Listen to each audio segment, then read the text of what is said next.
If you're trying to conceive and feeling overwhelmed with fertility advice, then this podcast is for you. Welcome to Don't Tell Me to Relax, your fertility podcast and antidote to unhelpful fertility information. I'm Hannah, a fertility acupuncturist, teacher and campaigner for better fertility education. This podcast aims to empower and inform you about your menstrual cycle and fertility. It's basically all that information you didn't get in sex ed at school, with the aim of improving your understanding of your reproductive health and optimizing your fertility. Hello and welcome back to Don't Tell Me to Relax. I am very excited because today I am joined by Alex, who is a fertility acupuncturist like myself, and me and Alex masterminded with Nava Carmen together for how many years did we 2 years, I think 2 years running. 2 years we both worked together, and we worked on kind of expanding our business and sort of honing our craft, I think, didn't we? Yeah, very much. And I think during that time I was really taking a deep dive into menstrual cycles and fertility awareness, and you were going on a deep dive into AMH, as you do. Yeah, which was the weirdest topic to pick for a deep dive at the time. You know, who knew? But I think also a really, really important one. Yeah. Didn't realise quite. I mean, I initially, I think, we were having a kind of powwow, weren't we? In our kind of, we were in a small group thing, and we were sort of talking, and the idea came up about, well, you know, talk about some of the things that have been bugging you in clinic, and one of them was the terror that you get with clients when they've just been told they've got low AMH, and how that doesn't usually don't get that heart sync with AMH. It doesn't usually sort of it doesn't usually end up being that kind of doom and gloom and awful story. It is usually, AMH is like a red herring. It was, people were coming in so worried about it, and I wanted to do a bit of research into what it really was, what it really meant, and so that I could understand it better, so that I could understand why the cases that we were working on didn't seem to follow the pattern that was sort of being set up by kind of mainstream media and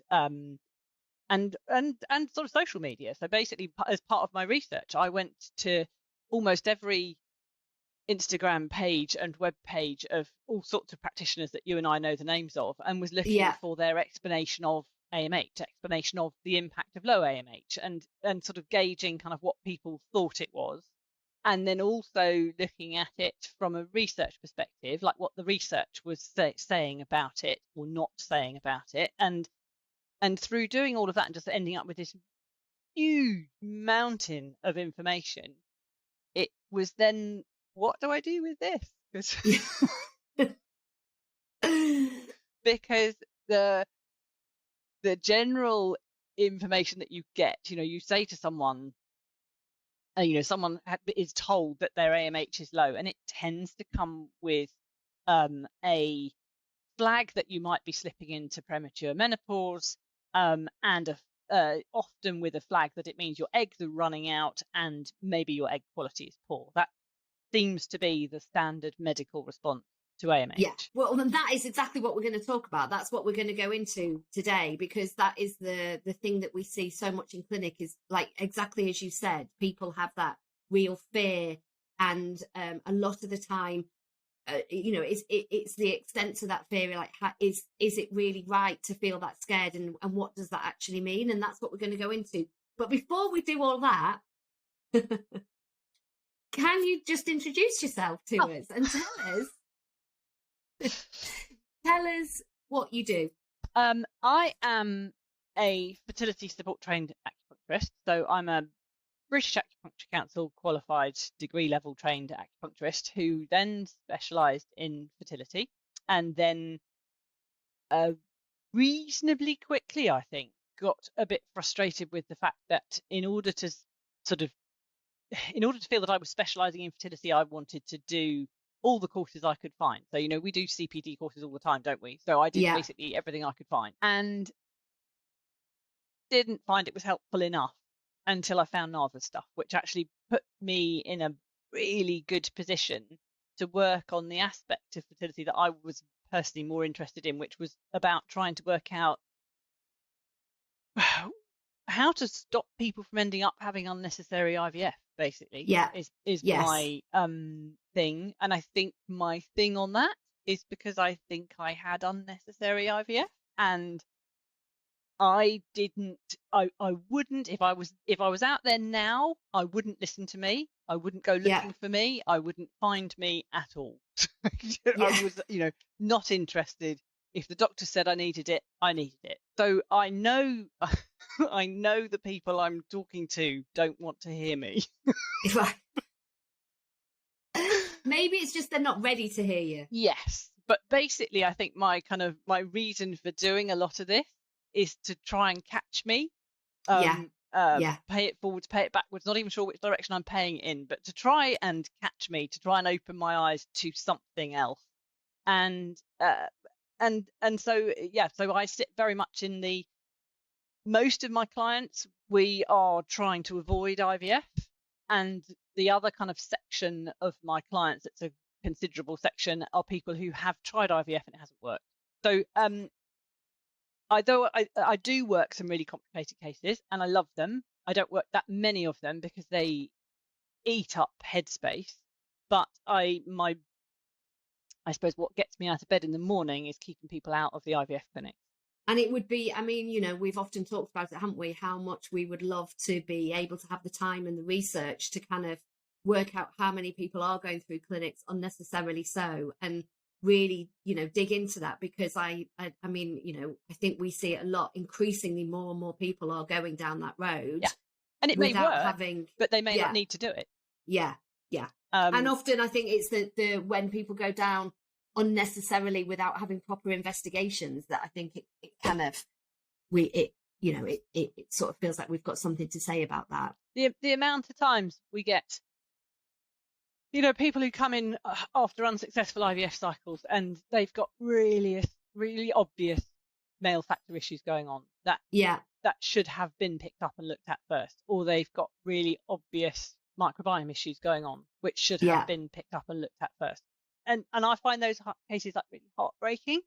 They have just been, I don't like to say poorly advised, because I think everyone that you come across in this industry is doing their very best. Problem is that you get some people who just assume that all they do is enough and that they don't need any other help. It's exactly the opposite of me. If I've got something that if I'm working with someone and I think, this is way beyond, Google level nutrition. This needs functional medicine. This needs proper people who really get the biomechanics of how our bodies work.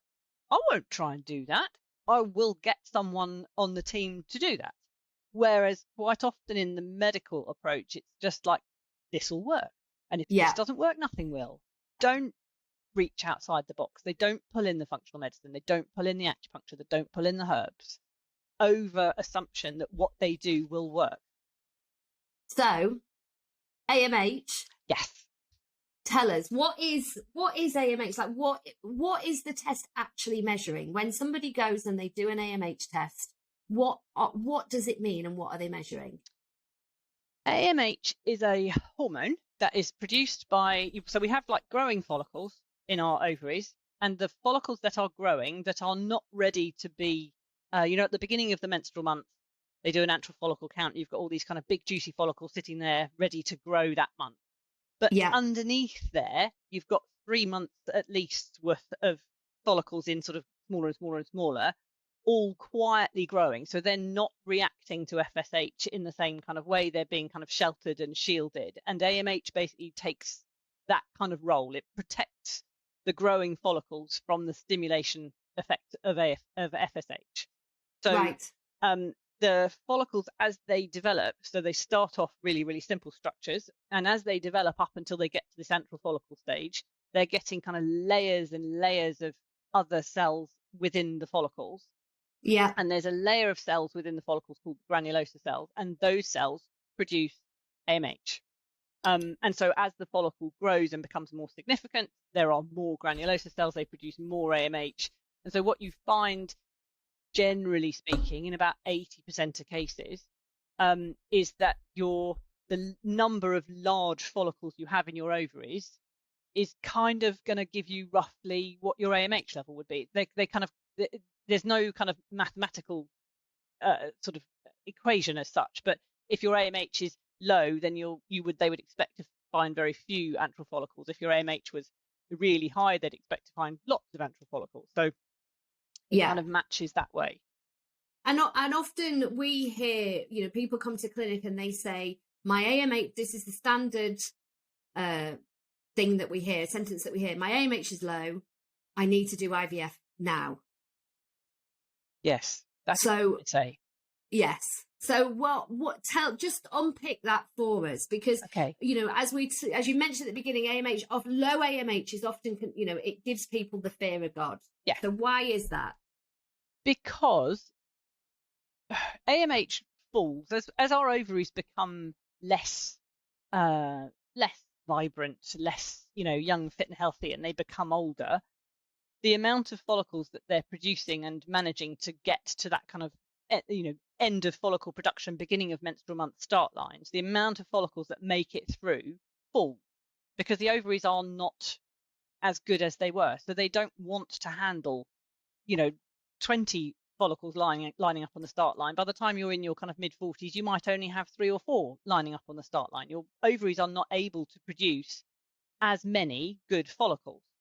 Yeah. But as we age, the follicle count, the follicles, that the antral follicle count will come down in general, and therefore your AMH is coming down. So at the time that someone reaches menopause, AMH, it would be negligible. In fact, years before you reach menopause, I think in your average woman over 40, if you get to a point where AMH is negligible and you've been sort of tracking it down, at the point that they can't measure it, you have kind of 6 to 8 years to menopause.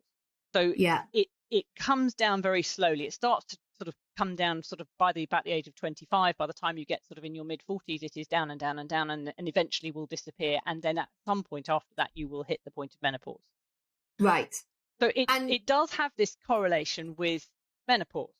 Yes. But equally, studies say women under 40, you cannot predict menopause based on AMH in women under 40, because there are women out there who have low AMH for forever. There are women out there who are, they'll have no AMH, no measurable AMH in their 20s, and yet they will carry on having menstrual cycles and ovulating until they're 40, 45, 50. It is possible to have really low AMH. Some ovaries build Rolls Royces and not Ford Fiestas. They build a few very good follicles rather than loads of follicles, because I know it doesn't really matter how many you have lined up on that start line at the beginning of the menstrual month. In a natural cycle, only one of those gets picked. Yes. So if you've got really vibrant, healthy, fantastic ovaries and they just feel like, chucking the kitchen sink at it, they'll line up 20 follicles, but only one of those will ovulate. And the rest of them get chucked away, literally wastage. When you're a little bit older, a little bit more conservative with what you're doing, you might make 3 or 4 follicles. You'll still only ovulate one of them, but you'll only lose, as such, 3 potentially good follicles rather than losing 19 potentially good follicles. Our ovaries will do that. And the problem is that those two kind of concepts have kind of been taken and sort of fudged together, and it's like, oh, well, low AMH means menopause is around the corner. In women under 40, it just doesn't. Yeah. So it is the cutoff 40. So is that? I think beyond 40, there's meant to be a reasonable correlation with lowering AMH at that point and menopause. Yeah. Because I guess just the way that the curve goes, by the time you get over that kind of 40 bracket, normally your AMH level is at that point getting lower, and it starts to have a much closer correlation with time to menopause. So if somebody's under the age of 40 and they've got low AMH, and it comes up, say they've gone for a fertility assessment and they've got low AMH. That's the problem. Yeah. So what would you say to somebody under the age of 40? They've been told they've got, lots of people go in for a scan, don't they? One scan, AMH test. Okay, now you've got to go now. Like, time is running out for you. What would you say in response to that? Well, I mean, let's just back up that one slightly. fertility assessments, fertility MOTs, people go for those because they are stuck with why they're not conceiving. So they go for a fertility assessment or they go for a fertility MOT. It seems like it's the only thing out there that will give them any kind of clue as to why things are not working. And if you look around at various different IVF clinics, the standard fertility assessment in an IVF clinic is an AMH blood test and a basic ultrasound. Yeah. That's it. Of them don't even offer a semen analysis as part of their standard fertility assessment. And on the basis of an AMH blood test and an ultrasound, people think that the clinic will be able to tell them why they're not conceiving. And it's impossible to tell from an AMH level why someone is not conceiving. It is impossible actually to tell from an AMH level whether someone is super fertile or whether they're going to have problems. And that is something that people really don't get their heads around. Is actually low AMH is, there's a am I running ahead too far? There's a really good study which was done, I think something like 2017, Anne Steiner and team, and what they were looking at was I think they had about 750 couples, no known fertility issues, no endometriosis, no male factor issues, just perfectly normal couples with a normal menstrual cycle. And they tracked these couples for 12 months to see who conceived and who didn't. And then they matched it to AMH level. And almost all year round, apart from one month when it slipped into second place, the most likely to conceive naturally and easily were people with low AMH. But we are totally skewed with the way we see AMH, because most of the research that we look at with AMH is research done within an IVF clinic setting, people who already have infertility as part of their picture. And it's a little bit like AMH is coming up and it's getting the blame because it has that association with menopause and it has that association with age. It's getting the blame, but it shouldn't be, because actually when you look at a fertile population, low AMH is really beneficial. Right. Well, so why is it beneficial then? What is it about it that's beneficial? I think it is potentially, it is that prospect that you've got ovaries that are building Rolls Royces, not Fiestas. Yeah. Okay. So sort of the less is more kind of thing. Right. And so in terms of doing a proper fertility assessment, say if you were under the age of 40 and you wanted to have a proper assessment as a female of what was happening, as well as looking at your AMH and your follicle count or having a transvaginal scan, what else could you add in there for a proper assessment? To be honest, Hannah, I can't think of a time when I've suggested someone go and measure AMH to tell me anything at all about their fertility. Yeah. So you would say just don't even test it? I would say don't touch it with a barge pole. Yeah. It comes with so much baggage that is irrelevant when you're trying to work out why someone is not conceiving. So what would you say is a better test? I would say just like my kind of base benchmark before I can even start to kind of, when I get someone through the door, unpicking long-term unexplained infertility to me is like a puzzle. And you can't just dive in and look at one bit and think, oh, I've fixed it now. You have to look at it as a whole. If you're trying to solve it, the first thing you need to do is find your edges and your corners. And to me, when you're looking at that from a fertility perspective, you're looking at FSH, LH, estrogen. So, how are the menstrual hormones looking? You're looking at the androgen. So you want DHEA, you want testosterone, you want SHBG. You want to look at kind of how that system is working. You want to look at the thyroid properly. You want to include the thyroid antibodies. It's such a simple thing that will cause infertility. It's so easy to fix. This is so often just ignored. I look at iron levels. So I look at iron and ferritin. I look at vitamin D levels, B12 levels. I look at semen analysis. If there's anything in there that doesn't look absolutely quite right, then we'll work out how to progress that. So, whether that's an appointment with a urologist, whether that's a sperm DNA fragmentation test, but that's all secondary. I would start with a semen analysis. I very often will include a microbiome test, because when you're coming into the fertility space, if I was a normal, not particularly trying to get pregnant 35-year-old, it the vaginal microbiome can exist in all sorts of different states of flux, and that's fine.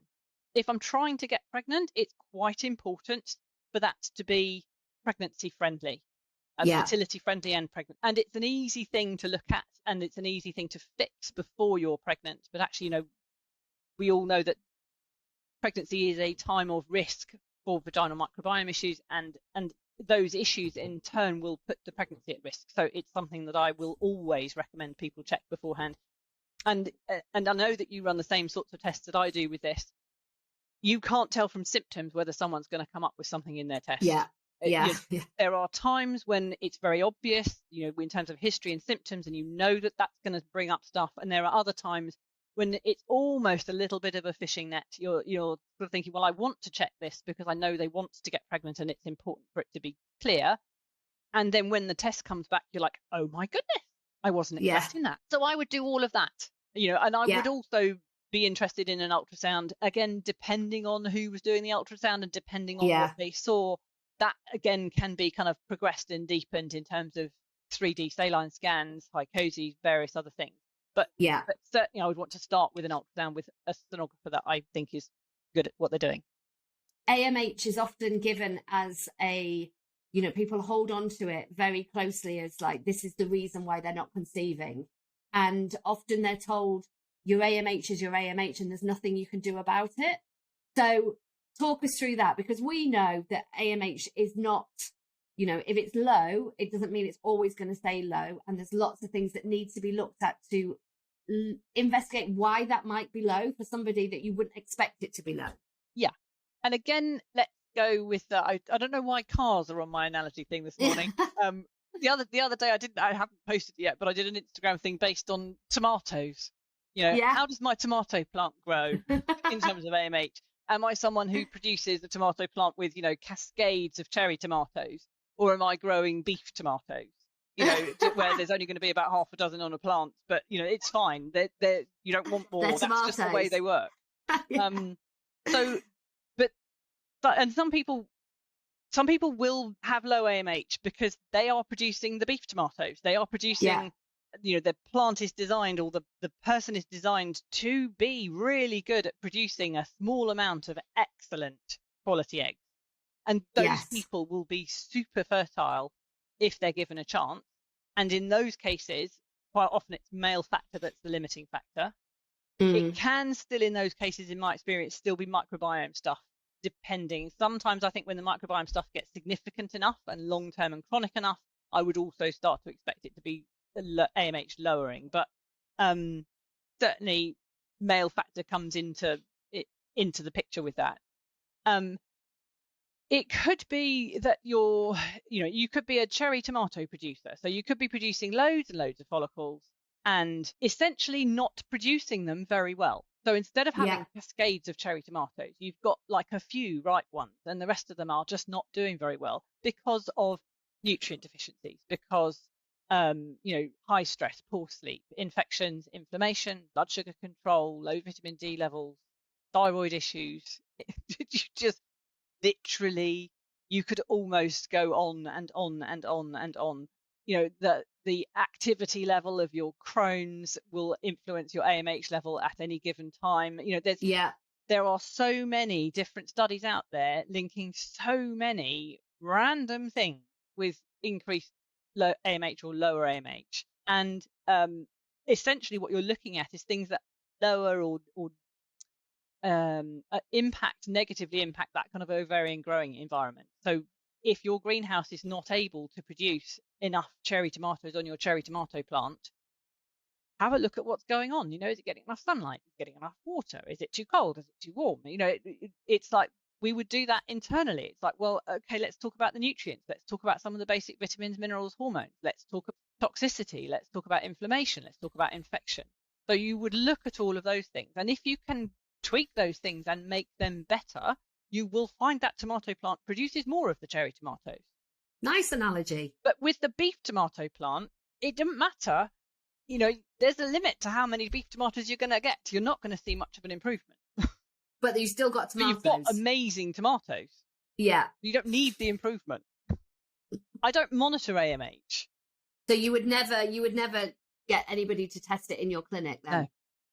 And do almost as a matter of principle. Yeah, rightly so. I will pay attention with interest to things like when they go, so someone needs a scan and you find out that whereas normally they're being told they've got 3 or 4 follicles and they suddenly found out they've got 12. I will pay interest to that and kind of sit there and go, yes, and your AMH has gone through the roof. But I won't get them to measure it. And so what about people, over the age of 40? Let's say you're over the age of 40, your AMH is low, FSH is high. Okay, that's a slightly different picture. Yeah. But you can see, even under 40, you can have a picture where you've got AMH low and FSH high. So if AMH is low and FSH is high, that suggests that the body is asking for more follicles and the ovary really doing very well at producing them. Rather, FSH being normal and AMH being low means that the body is asking and the body is being given what it's asking for. And that your body is happy carrying that many follicles. That's what it wants to do. But FSH is high. That's like the foreman shouting and demanding more production, and the workers on the production line just kind of not managing to step up.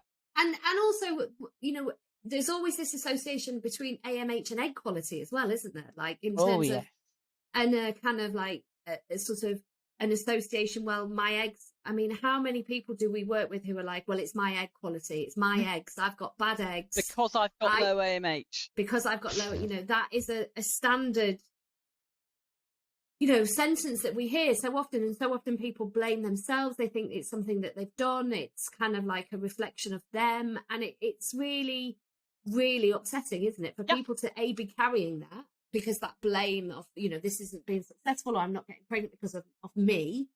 And often that is not the case. Often that is not the case. I had someone come to me just for a sort of consultation chat type thing, and she was just after mid-30s, so sort of second half of 30s, but not just about 40. She was like 36, 37ish. Yeah. And she'd been to an IVF clinic. She'd had her fertility assessment, so she had her AMH measured and she'd had the ultrasound, and they had turned around and said, your AMH is low, you'll need donor eggs. Gosh. And she's like, but I haven't even tried, she hadn't even tried IVF. She hadn't really been trying to get pregnant for more than a few months. And they just went, your AMH is low, you need donor eggs. Wow. It literally beggars belief. I almost feel it's, I won't even go there. But it's really bad practice. So in terms of your approach, like you just look into everything else. You're like look under every single stone, leave nothing unturned. I got tired of taking someone on and you run the basic test, and then you just don't really look at enough, and then 3 months later. And I know that if you take on someone and there's not really much wrong and it just needs a little bit of fine tuning and polishing, within 3 months of working with them, you'd expect them to be pregnant.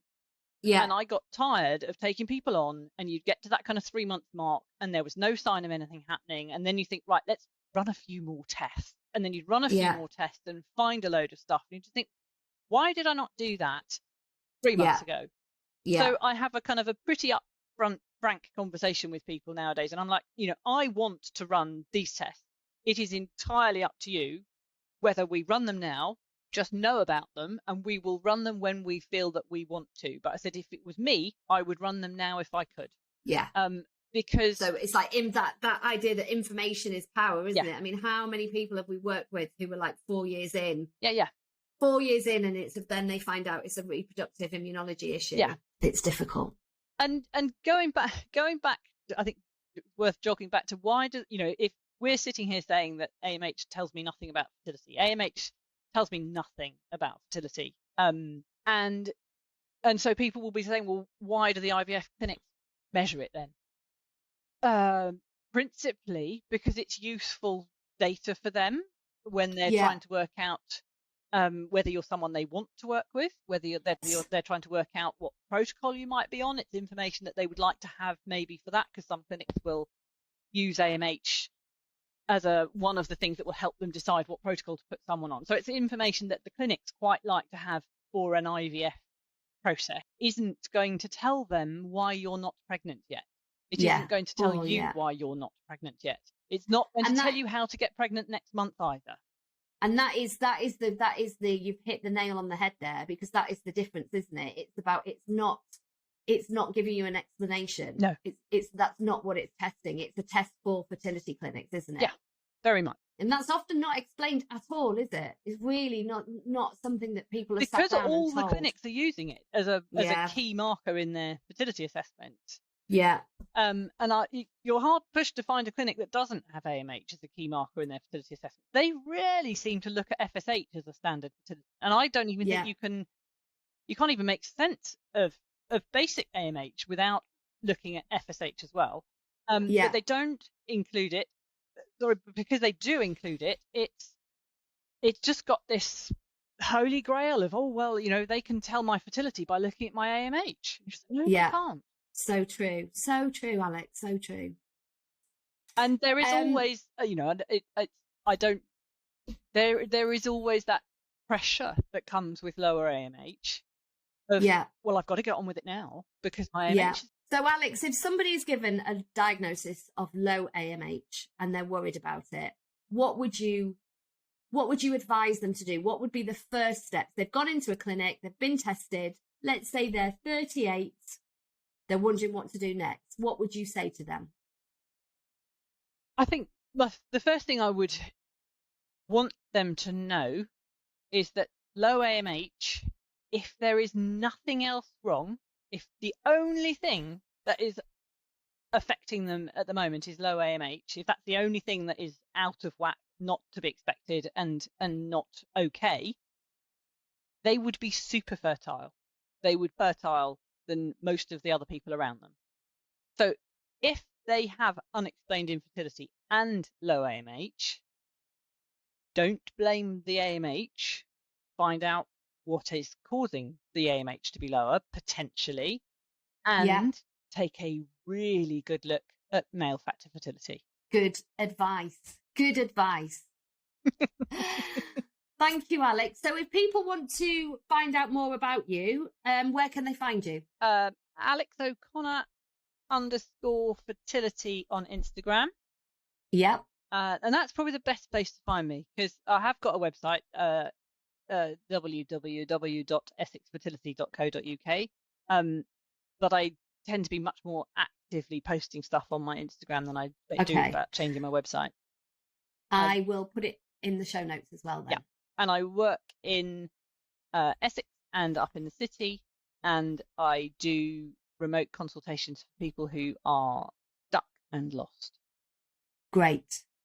So if you're somebody who has been diagnosed or been told you've got low AMH and you want to investigate it and you want to speak to somebody who really knows her AMH, then Alex is your woman. So thank you, Alex, so much for your time today. I really, really appreciate it. And I know that is going to be super, super helpful for loads of people. And I bet we're going to get questions. I might have to get you on again.